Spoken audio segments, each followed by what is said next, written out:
بسم اللہ الرحمن الرحیم۔ السلام علیکم۔ پیاز میں شامل فولاد خون کی کمی کو دور کرتا ہے اور تازہ خون پیدا کرتا ہے۔ اسبگول کا چھلکا دودھ میں شامل کر کے پینے سے دل کو طاقت حاصل ہوتی ہے۔ صبح نہار منہ 50 گرام پیاز کا رس پینے سے گردے کی پتلی ریزہ ریزہ ہو کر خارج ہو جائے گی۔ گرم پانی سے نہاؤ گے تو بال کمزور ہوں گے۔ پانی کم پینے سے ہونٹ کالے ہوتے ہیں۔ اونٹ کا گوشت کھانے سے عمر بڑھتی ہے۔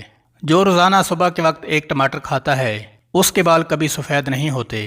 بادام کی گیری روزانہ نہار منہ کھاؤ، آپ کا کولیسٹرول لیول صحیح رہے گا۔ مسور کی دال زیادہ سے زیادہ کھائیں، یہ پیٹ کی بیماریوں سے نجات دلاتی ہے۔ زیادہ لسی پینے سے جوڑوں کے درد کا مسئلہ ہو جاتا ہے۔ پانی میں سبز الائچی ابال کر پینے سے بخار اتر جاتا ہے۔ زیادہ ٹھنڈا پانی پینے سے بڑھاپا جلدی آتا ہے۔ جن کا ہاضمہ ٹھیک نہ رہتا ہو ان کو روزانہ گنے کا جوس پلا دو۔ ہر کھانے کے بعد گڑ کھا لیا کرو، پیٹ کی ہوا کا مسئلہ حل ہو جائے گا۔ چلغوزے اگرچہ مہنگی چیز ہے مگر روزانہ 10 عدد کھانے سے قوت باء میں اضافہ ہوتا ہے۔ پالک سے سانس کی نالی اور پھیپھڑوں کی خراش دور ہوتی ہے۔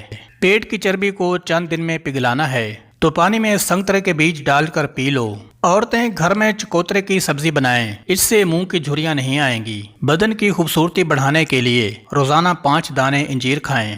اگر گھر میں کسی کی کھانسی نہ جاتی ہو تو اس کو ٹینڈوں کا سالن کھلائیں۔ تلسی کے پتے چبانے سے پیشاب کی جلن سے آرام آ جاتا ہے۔